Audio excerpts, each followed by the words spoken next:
2000'ge чукул жаштардын башын бириктирген Кыялымдагы Кыргызстан аталышындагы форум Кыргызстанда ушуну менен экинчи рет өткөрүлүүдө.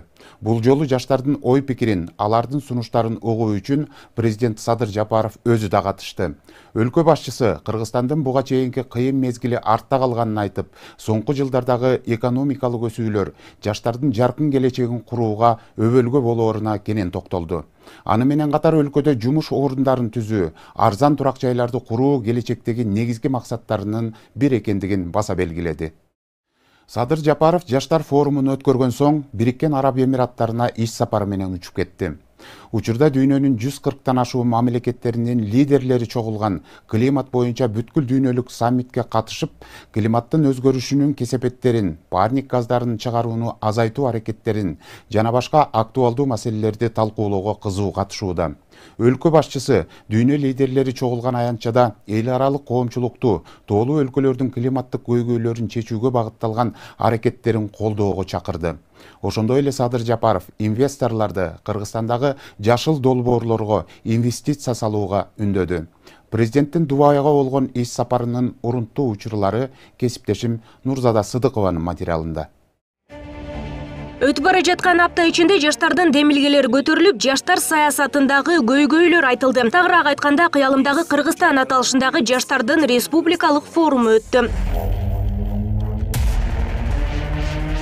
Кала менен айылдагы билим берүү сапатынын айырмасы бар. Элет жерлериндеги мектептерге билим берүүнүн жаңы багыттарын киргизген тажрыйбалуу адистерди тартууга муктажбыз. Мындай пикирди жаштардын форумунда Талас облусунан келген Асылбек Рахманов билдирди. Ал мындай эки айырмачылык мамлекеттик тестирлөөнүн жыйынтыгы менен далилденгенин белгиледи. Бул азыр болбосо да келечекте абдан чоң көйгөйгө айланышы мүмкүн. Ошондуктан бүгүнкү күндө аракетти башташ керек. Айыл жергесиндеги жаштардын билим алуусу үчүн жакшы шарттарды түзүү керек. Аны менен катар өлкөнүн 4 бурчунан келген форум катышуучулары аймактарда жаштардын ар тараптуу өнүгүүсү үчүн шарттар дээрлик жокко эсе деп эсептешет. Мындан улам өзгөчө аймактагы жерлерге жаштар үчүн борборлордун ачылышын сунуштап жатышат. Анын ичинде ошол ар кандай уюмдар түзүлсө, жаштардын уюмдары бүгүнкү күндө да ошол президентибизге сунушталды ошол маселелер боюнча. Кыялымдагы Кыргызстан аталышындагы форум Кыргызстанда ушуну менен экинчи ирет өттү. Бул жолу жаштардын ой пикирин, алардын сунуштарын угуу үчүн президент Садыр Жапаров да катышты. Президент Кыргызстандын буга чейинки кыйынчылык мезгилин жана соңку жылдардагы экономикалык өсүүлөргө токтолду. Аны менен катар келечектеги негизги максаттарынын бири өлкөдө жумуш орундарын түзүү менен арзан турак жайларды куруу экендигин белгиледи. Мен келгенден бери ушу 1,5-2 миңге жакын квартира үй бүлөлөр үйлүү болду, квартиралуу болду. Азыр эми кезекте 13 миң адам турат, үй алабыз деген ушу республика боюнча. Анын басымдуу көпчүлүгү мамлекеттик кызматкерлер, калганы ушул жарандар өзүбүздүн. Форумдун алкагында ийгилик жараткан жаштарга стимул берилип, колдоо көрсөтүү да жолго коюлган. Бул жолу өлкөнүн өнүгүүсүнө салым кошуп жаткандар Чыңгыз Айтматов атындагы мамлекеттик жаштар сыйлыгын дал ушул аянтчада алуу мүмкүнчүлүгү түзүлдү. Мы очень благодарны за то, что наш вклад в развитие культуры в нашей стране, в популяризацию кыргызского языка в нашей стране. Миңдеген жаштардын башын бириктирген форумда өлкө башчысы сөз сүйлөп жатып, 3 негизги багытка басым жасап, жаштардын көңүлүн бурду. Айтканда билим берүү, улутуна карабай ынтымакты бекемдөө жана экологияга аяр мамиле жасоо. Президенттин бул кайрылуусуна жаштар кайдыгер эмес, бул жаатта демилгелер көтөрүлүп, учурда жаштардын аң сезими, ой өрүшү алдыга чабыттап бара жатканы белгиленет. Бүгүн 21-кылымда биз эле Кыргызстан эле эмес, дүйнө жүзүндөгү эң алдыңкы компаниялар адамдын soft skills жөнөмдүүлүгүнө карап калышкан да. Ошон үчүн биздин Кыргызстан жаштары берене Кыргызстанда эмес, дүйнөлүк деңгээлге чыга алыш үчүн ошол жөнөмдөр керек экендигин айткысы келди да. Ошондуктан бүгүн бизде ошол тармактарда иштеп жүргөндөр абдан эле көп. Кыргызстанда калктын 35%-ын жаштар түзөт. Демек, мамлекеттин өнүгүүсүнө байланышкан негизги чечимдердин кабыл алынуусуна жаштардын ролу чоң. Деген менен өзгөчө шайлоо өнөктүктөрүндө жаштардын ой пикирине, чечимине кедергисин тийгизген жагдайлар орун алып келгени айтылды. Буга чейин баарыбыз жанагы форма 2 дегенди билебиз. Ал тилекке каршы ал механизм иштебей калды. Бүгүнкү күндө анын альтернативасын иштеп чыгып жатат деп ойлойбуз. бул боюнча да БШК бир канча маалыматтарды берген. Кийинки шайлоодо ошол жаштарды катыштырууга мүмкүнчүлүк түзүлөт деген бар. Аны кийинки шайлоодо көрөбүз. Ал эми республиканын ар кайсы аймактарында жерлерде жаштар арасында көйгөй жок эмес. Өткөн форумдун жыйынтыгы менен ар кайсы аймактан келген жаш делегаттар социалдык, маданий жана ар тараптуу маанидеги маанилүү маселелерди ортого салуу менен атайы план программа бекитилгенин кабарлап жатышат. Жалпы алып иш планга киргизип, социалдык, маданий маанидеги көйгөйлөрдү чечкенге аракеттенип атабыз да. Ушул боюнча бир пландарды бекиттик. Эскерсек, Бишкекте кыялымдагы Кыргызстан 2023 жаштар форуму өтүп, ага республика боюнча жалпы 2000ге чукул жаштар келген. Иш-чаранын жыйынтыгы боюнча жаштарды өнүктүрүүнүн келечектеги векторлорун аныктоо, ошондой эле жаштар саясатын ишке ашыруу боюнча сунуштарды даярдоо пландаштырылган. Форум президент Садыр Жапаровдун катышуусунда жогорку деңгээлде өттү. Андан соң мамлекет башчысынын сапары Араб Эмираттарына уланды. Анда Жапаровдун буунун климаттык өзгөрүшү жөнүндө алкактык конвенциясынын тараптарынын 28-чи конференциясынын жогорку деңгээлдеги сегментине катышты. Саммиттин ачылыш аземи Expo City Дубай көргөзмө борборунда өтүп, ага 70 миңден ашуун адам катышты. Анын ичинде 140тан ашуун өлкөнүн лидерлери бар. Иш-чара Бириккен Улуттар уюмунун колдоосу астында өткөрүлдү.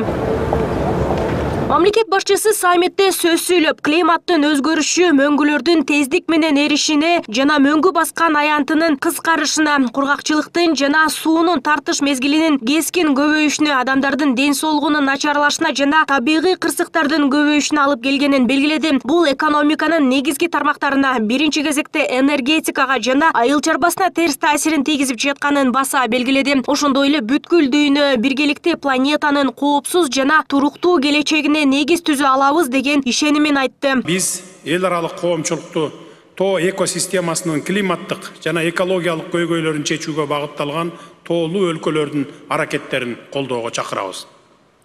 Урматтуу кесиптештер, Кыргызстан парник газдарын чыгаруунун деңгээлин төмөн өлкө катары Париж келишиминин максаттарына кошулган бойдон калууда жана 2030 жылга карата адаттагыдай иш сценарийи боюнча газдарды чыгаруулардын деңгээлин 16%га, ал эми эл аралык колдоо болсо 44%га кыскартууну пландап жатабыз. Андан тышкары дагы бир катар өлкөлөрдүн жетекчилери менен эки тараптуу жолугушууларды өткөрдү. Мамлекет башчысы Монголиянын президенти Ухнааги Хурэлсух, Түркменстандын президенти Сердар Бердумухамедов, Словениянын президенти Наташа Пирц Мусар жана Пакистандын премьер-министринин милдетин аткаруучусу Анвар Уль Хак Какар менен жолугушту.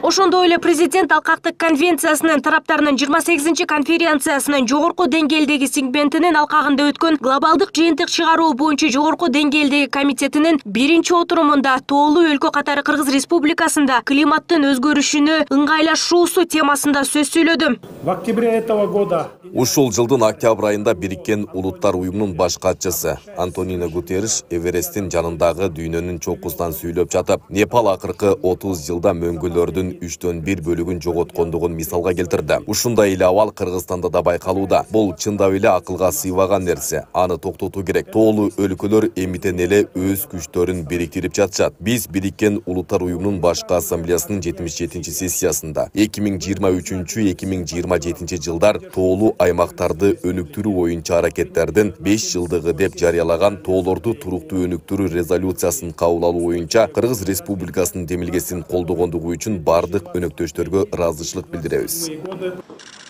Ал эми расмий сапардын алгачкы күнү мамлекет башчысы Бириккен Араб Эмираттарынын энергетика жана инфраструктура министри Сухейи Аль-Мазруи менен сүйлөшүүлөрдү өткөрдү. Анда тараптар соода, экономикалык, инвестициялык жана энергетикалык тармактарда кызматташтыкты активдештирүү маселелерин талкуулашты. Мамлекет башчысы Кыргызстандын энергетика министри Маздар компаниясы жана француздук Electricité de France компаниясынын ортосунда 3 тараптуу өз ара түшүнүшүү жөнүндө меморандумга кол коюу гидроэнергетика тармагындагы кызматташуу үчүн абдан кызыктуу перспективаларды ачаарын белгиледи. Биздин мүмкүнчүлүктөрүбүз бар. Эскерсек, президент Садыр Жапаров Дубай шаарына буунун климаттын өзгөрүшү жөнүндө алкактык конвенциясынын тараптарынын 28 конференциясынын жогорку деңгээлдеги сегментине катышуу үчүн барган. Анын алкагында бир катар мамлекеттердин башчылары жана расмий өкүлдөр менен ийгиликтүү жолугушууларды өткөрдү. Нурзада Сыдыкова, Касым Бияков, Күндөмү жыйынтык программасы үчүн.